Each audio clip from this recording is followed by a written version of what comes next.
aşağı gel. Gel. Hoppala.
Tamam. Tamam.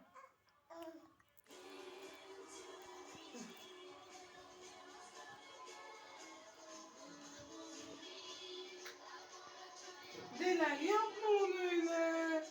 Ya bu abinin bu annenin. Hayır, hayır, hayır. Hayır. At havaya at.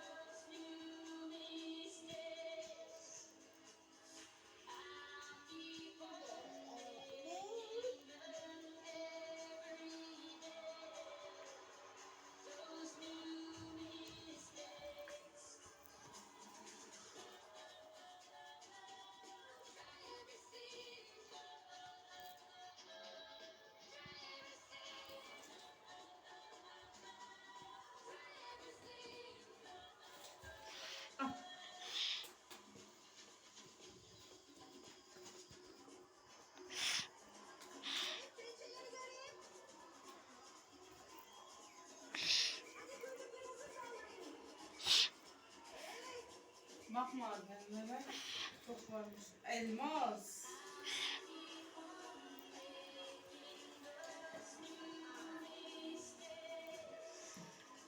Bundan sonra hep ya bilim çocuk alıyoruz ya da bu nedir?